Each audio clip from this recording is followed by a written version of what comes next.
Which brings me to Smackdown. As much as I really wasn't a fan of Monday Night Raw, it didn't really do much for me. I thought that Smackdown was a very good show this week. It was the best wrestling show on TV all week. That includes NXT on Tuesday, and that includes AEW on Wednesday. SmackDown was the better show. Maybe the best SmackDown all year. Had some good in-ring action, especially in that women's tag team title match. And good storyline advancement with Roman Reigns and Jey Uso. And at long last, the split between the Golden Role Models, with Bayley going evil on her best friend Sasha Banks. We got the Roman Reigns Paul Heyman promo that we needed to get coming off of Roman's Universal title win at Payback. Roman played the role of Brock Lesnar in the segment. He stood silent while Paul Heyman did most of the talking. Roman had this cold, mean stare into the camera with that title, draped over his shoulder. This is the Roman Reigns that we needed to see. Heyman said that it was Roman who pulled him back in, not the other way around. When they had casted him away, Roman Reigns came to his savior, came to his aid. And they shared that in common. For everything that Roman Reigns did for this company, he too was cast away like nobody cared about him. He referred to himself as Roman's special counsel. So Paul Heyman, now the Robert Mueller of WWE. And he ended by using the same catchphrase that he has always used for Brock Lesnar, called Reigns the reigning, defending, undisputed, universal heavyweight champion. But unlike with Brock, Reigns did take the microphone. He did cut a little promo of his own at the very end. I mean, we had to hear something. We had to hear something from Roman Reigns. But he kept his comments brief. He said, "I'm a man of my word. I did exactly what I said I was going to do at Payback. I signed the contract. I wrecked the Fiend. I wrecked the Monster. And I left. At Clash of Champions, or as Paul Heyman called it, Clash of the Champions. Paul's very old school. That's what the show should still be called. That's another one of those little WWE spins on it. Unless there's some kind of copyright issue for the name I'm not aware of. It used to be Clash of the Champions, and then it just became Clash of Champions. I'm sure Vince McMahon had a conniption fit in the back when he heard him call it a second time Clash of the Champions. But he says at the pay-per-view he doesn't care who he faces. He'll slaughter them all. This is his island. When you have this kind of power, all you gotta do is show up and win. Believe that. And with that, he walked off. I was waiting for him to heel on the fans just a little bit. I think after all the years of abuse, it would have been justified. But instead, they're taking the approach of the company sort of discarded him when he went away for a little while. That story works too. But more importantly, I love this pairing. They work well together. It makes sense. Heyman's been heaping praise on Reigns and his family and the Samoan bloodline and all that for 5 years now, dating all the way back. Remember Titan Tower? The night after Roman Reigns won the Royal Rumble in 2015, they had that big snowstorm, and Monday Night Raw was canceled, and instead they did a live show for 3 hours from Titan Tower with a whole bunch of promos and interviews. And if I remember, that was the first time that I can remember, because we had Reigns was there, and Heyman and Lesnar were there. And that was the first time I can remember Paul Heyman really showing admiration for Roman Reigns and talking about the Samoan bloodline.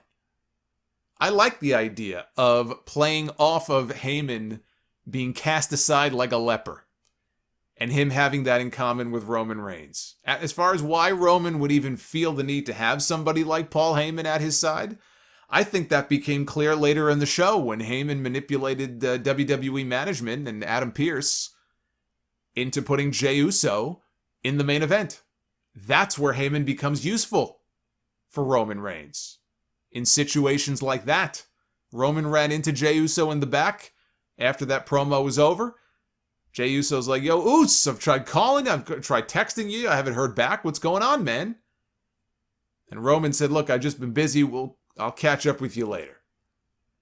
Now, they had scheduled a fatal four-way for the main event. 2 fatal four-way main events this week on WWE programming. At least we got a finish for this one. Between Matt Riddle, King Corbin, Sheamus, and Big E.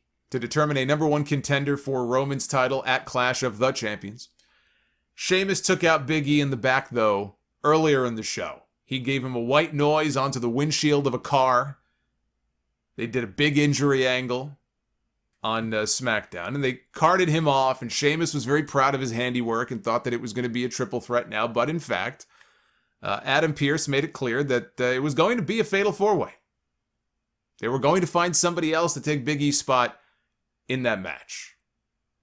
And Jey Uso ended up being the guy who ultimately got picked. Now look, they had to do this because it's too early for Big E to be getting a championship match for a title that he is not going to win. Big E was not going to win the WWE Universal title. Matt Riddle was not going to win the WWE Universal title. Roman Reigns just won the championship. And so you know that these first few challengers, if not the next several challengers, are going to fall to Roman Reigns. And can you imagine the shitstorm on Twitter and the shitstorm on social media if Roman Reigns beats Matt Riddle, first defense, or he beats Big E? Oh, Big E is buried. Oh, Matt Riddle is buried. I was already getting comments about Matt Riddle being buried at the end of the show. I'm going to bury those people here in a second. I'll tell you why he wasn't buried. But they had to do this. They had to get Big E out of that match because he shouldn't be losing right now. He's on a roll. He's in the middle of the first big push of his career. He's been on a roll recently, so I like the fact that they did this angle to keep things going with him and Sheamus, but it gets him out of the match. It protects him. And we got the segment later on where Paul Heyman pulled Adam Pearce aside when he was trying to figure out who was going to take the spot. He goes, "Hey, Adam, can I talk to you for a second?" And they went off camera to go speak.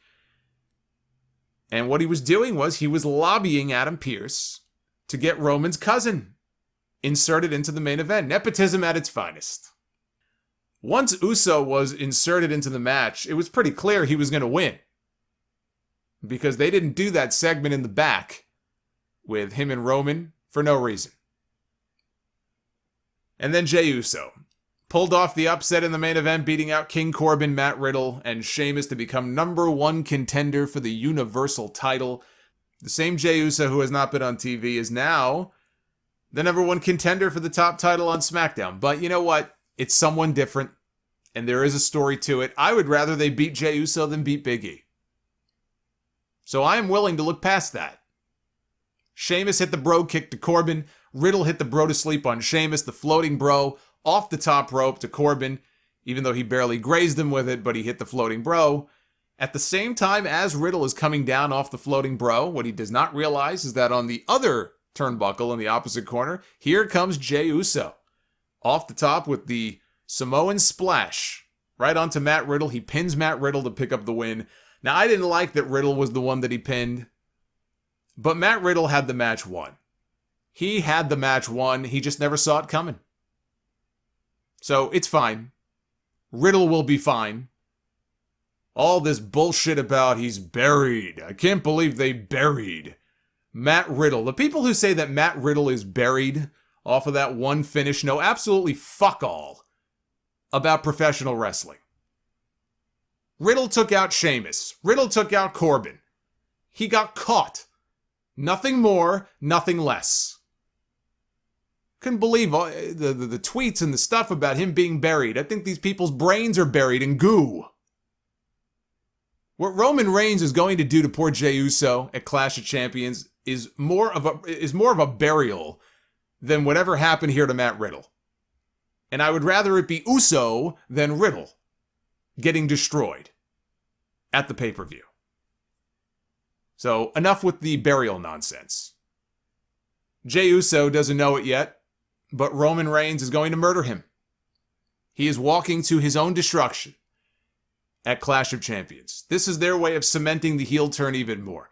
You have Roman Reigns killing off a member of his own family, his own cousin, his own flesh and blood, one of his best friends. They tried their damnedest to get people to boo Steve Austin after he turned heel in 2001. It was disturbing, even then, watching him assault Lita with that steel chair. I mean, that was a heavy angle. I mean, you saw stuff like that back then. A lot of hardcore stuff and man-on-woman violence. I mean, that was a lot more commonplace back then. But even then, in 2001, That was a disturbing angle to watch. But they had Austin and Triple H annihilate the most popular team in the company at that time, Team Extreme. Because they wanted to leave absolutely no doubt what a sadistic SOB that Steve Austin was. So they had him beat up Matt Hardy, they had him beat up Jeff Hardy, they had him beat up Lita. Everyone loves Matt and Jeff and Lita. And they beat the crap out of them. The idea here is kind of the same. Maybe not as extreme as that angle, and Jey Uso is not popular the way that Team Extreme was. But, people can see, it's family. And what this guy is going to do to Jey Uso at the pay-per-view, maybe if they were in front of some live audience, it depends what city, if they were in Chicago or New York, they'd probably cheer the fuck out of Roman Reigns for trying to kill Jey Uso, but they won't have to worry about that because they don't have people in the buildings. Like I said a few weeks ago, they control the narrative, they control all the reactions. They can make it look and sound any way they want. But I think that's the idea, that's what they're going for here. Reigns is going to put Jey on the shelf right next to his brother. And Paul Heyman is the mastermind behind the entire thing. This works so well. I love it.